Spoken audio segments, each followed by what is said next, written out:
And of course, all month long, we're celebrating KVOA's 70th anniversary. Through the last 7 decades, so many journalists have contributed to KVOA's longevity and success. Yeah, so many of them making lasting impressions on the city and leaving Tucson and southern Arizona in a better place. And that is certainly true for the 4 women who were KVOA first.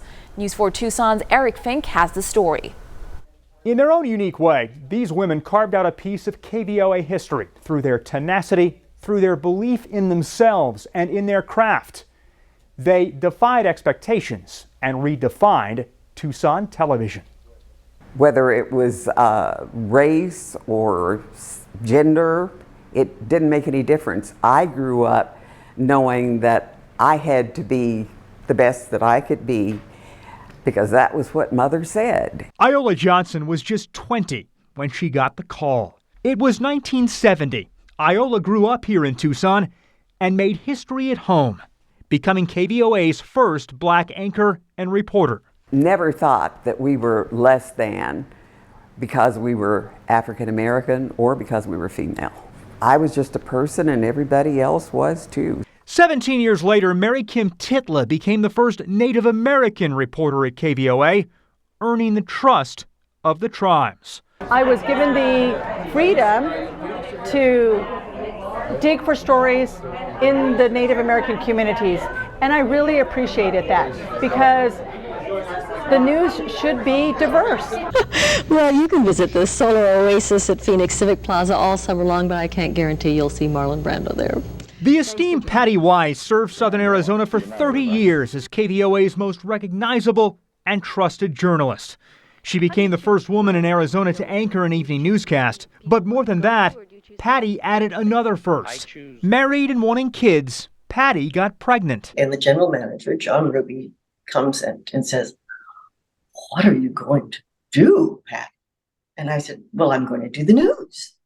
And he said, "You're going to do the news while you're pregnant?" Well, I said, "Well, I'm not going to do the news while I'm actually giving birth.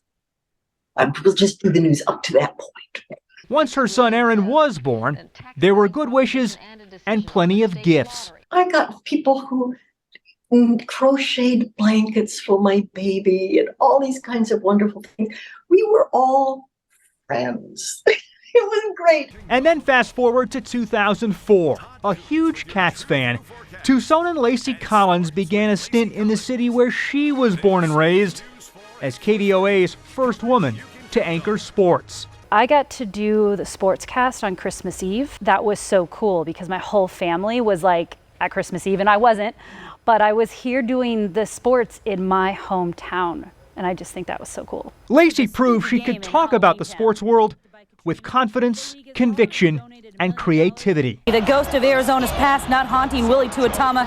The freshman let it fly, 75-yard touchdown pass to Michael Thomas. People judge women differently, and then they judge you even more if you're doing sports. So your haircut, your makeup, the color of your hair, your top. We always had to have suit jackets on. You're just judged differently. And I think if you have the right character, that's what makes you even better at this job because you do work that much harder. These ladies opened their respective doors, and many others have followed as a testament to their legacy. And we are all grateful. I'm Eric Fink, News 4 Tucson.